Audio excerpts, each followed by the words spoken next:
Well, good morning and welcome back to AutoVision News live at AutoSens Detroit 2022. We are broadcasting to our AutoVision News LinkedIn page, and we are live. We're here at the Michigan Science Center for an exciting 2 days of ADAS and automotive thought leadership. Now, AutoSens is a best-in-class event that brings together the ADAS and autonomous vehicle community from all across the globe, and the industry experts that you meet and see here at AutoSens. These are the people that are helping shape the future of mobility. And as such, we are pleased to welcome to our AutoVision display today, Tony Gioutsos. Now, he is the Director of Portfolio Development for Autonomous Americas for Siemens, where he has continued to define active safety algorithm testing requirements, as well as working on various other state-of-the-art approaches to enhance automated and connected car robustness. Now, he's been awarded over 20 patents, and he has been presented in over 150 technical papers. Now, Tony has been involved with automotive safety systems since 1990 as Director of Electronics R&D for both Takata and Breed Technologies. He was at the forefront of the safety revolution. He's been a consultant for various companies in areas such as biomedical applications, gaming software, legal expert advisory, and numerous automotive systems. Tony, quite the resume. Welcome to AutoVision News Thanks Live. A lot, Carl. Yeah, I've been around the world, to say the least. Yeah. In many ways. So gaming, tell me, what was the gaming software? What was that about? It was actually a device that used LED. It was a time of flight sensor that you would put on, let's say you had the laptop, you would put it on the corners. Yes. And you would shoot out light, and then you needed to do hand gestures. So I was in charge of the algorithm development for that. That company ended up getting bought by Microsoft and is now part of their, I can't remember what Microsoft's game is, but they use that technology. Gotcha. Yeah. So from the gaming and the software world now into automotive, tell us, Tony, about your role with Siemens and what you're responsible for each day. Right. Basically, Siemens is a gigantic company, and we have lots of people all over the world doing lots of things. Yes. I'm in charge of anything to do with automotive, not just automotive, because it's mobility. Yes. Anything to do with autonomous vehicles, ADAS, anything you can imagine in the Americas. So as soon as there's something that Siemens can go to, so this conference is a perfect example. Yep. In that space, I'm the guy in charge of it. So, Got it. Okay. So this is going to sound like a very obvious question, but just roll with me here. Automotive safety is a fundamental topic here at AutoSens, but what makes automotive safety unique, and why should we care about it? I've been doing automotive safety for a long time, and I know I've saved thousands of lives. And one of the things, though, that people in the world, especially our brothers in Silicon Valley, don't quite seem to understand, is that when you're driving 70 miles an hour and there's a mistake, somebody can die. Yes. And when they die, it's a big liability. I'll take a former company that I worked for, Takata, was a multi-billion-dollar safety company. Right. And had been around a long time, saved thousands, probably millions of lives with their seatbelts and airbags. Totally. Yep. They had a mistake. You could find out about it, whatever. They ended up, and to this date, it's around 40 lives worldwide that they caused deaths. 40. Now, they saved millions. 40, they went bankrupt. Yes. That's how different automotive safety is from, let's say, anything else. Correct. Yeah. Right. So one of the topics that we're going to hear a lot about here at AutoSens is the idea of simulation. So why is simulation so, is there a correlation between simulation and automotive safety? Yes, absolutely. When I first got into automotive safety, there wasn't simulation tools. Yeah. So one of the things I worked on simulation tools. Now I'm working with Siemens, who has simulation tools. Of course. But in order to do this job right, you just can't rely on collecting data, driving around. You have to come up with situations that are once in a lifetime. And that means if they're once in a lifetime, you're not going to see them. Yes. So you have to kind of predict them. And the only way to do it. So it's really important to use simulation. Right. And I think the industry is well aware of that, but now the question is, how good is your simulation? And I'm actually giving a talk today on a radar aspect of ours and some others. So great transition here into radar, right?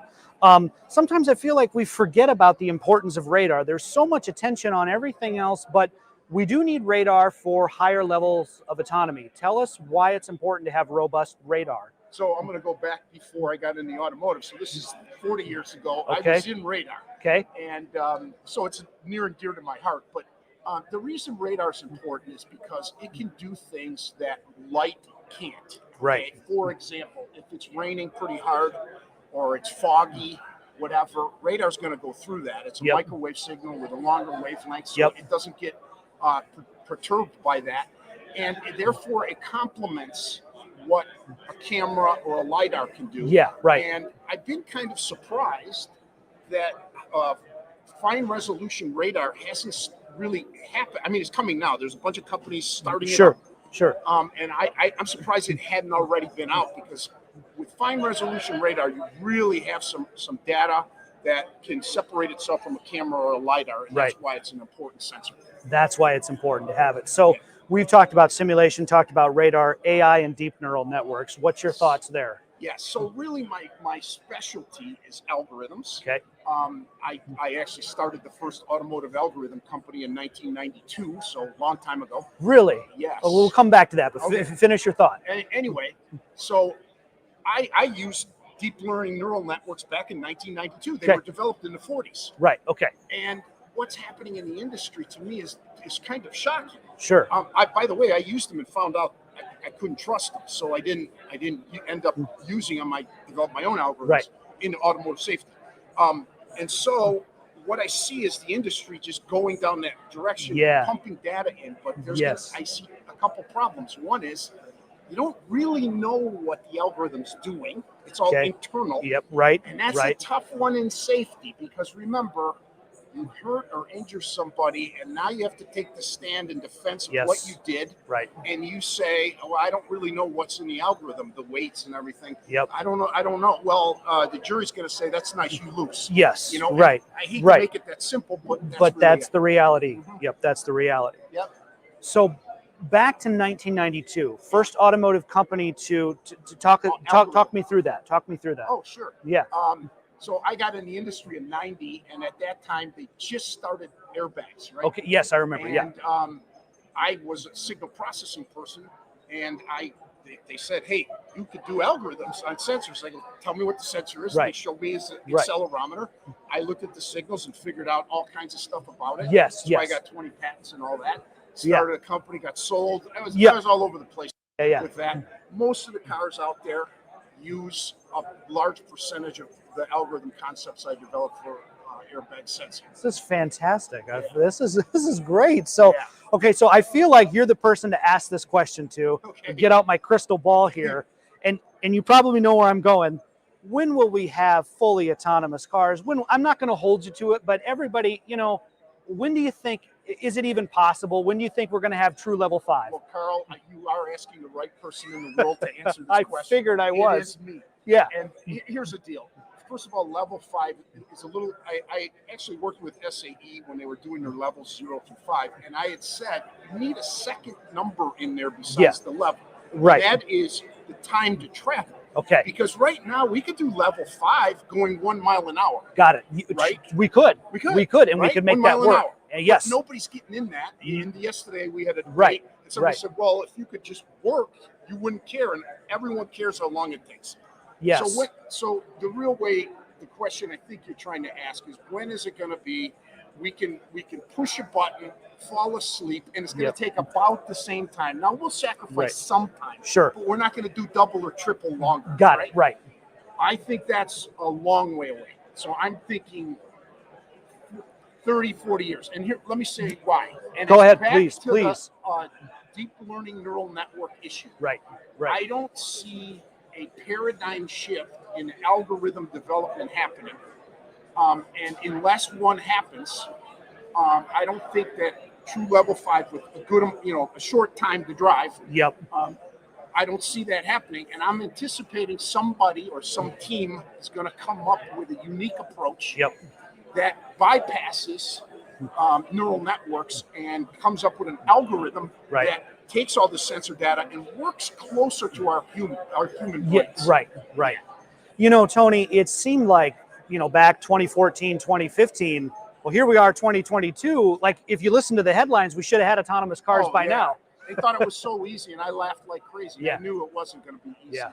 because I knew, even for airbags, in an airbag, you're only getting a crash, so the amount of cases you can have Right. is way less than driving all the time. Yes. Right? Yes. But there were still millions of things Yes. that I had to take into Yes. account. Right. So now, 100 orders of magnitude or 1,000 orders of magnitude, I knew that this problem was much tougher than they were making it out to be. Right. And the problem is in 2014 or 2013, whenever you Yeah, heard that, yeah. a lot of that was coming from Silicon Valley. And Sure. they were used to working with cell phones, and if it doesn't Yeah. work, press a button and restart it. Right. Well, you're driving 70 miles down the road, you can't press a button and restart. Doesn't work Okay? that way. It doesn't Yeah, work. doesn't work that And way. so it was a good process of 5 years before they learned this is going to be a lot harder. Now, and here's the other thing that the industry has done in general. Yeah. The first thing they should have focused on instead of taxi service Okay. was trucking. Why? Because if you can replace the truck driver, Right. first of all, you could drive at night, which True. is great because Yes. there's not as many cars out.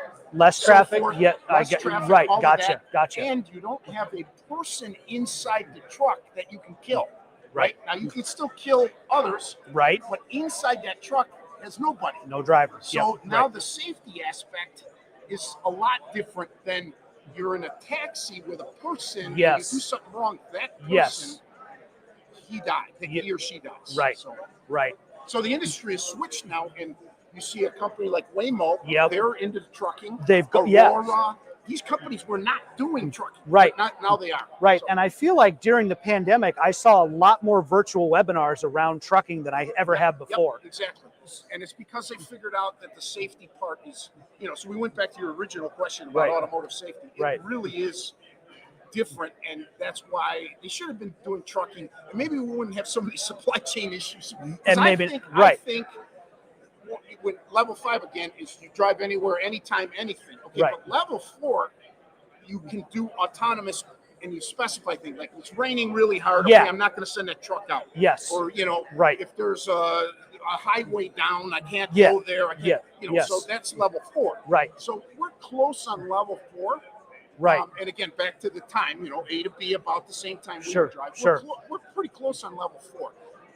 And so trucking will be how it is, because then you don't have to worry about somebody in the Right. truck. Right. Tony, last question. Sure. If people want to get a hold of you here at AutoSens, where can they find you at? I'm walking all over the place. We don't have a booth. We're generally the main sponsor. Right. But I think the pandemic and all that Yeah, caused totally. us not to be.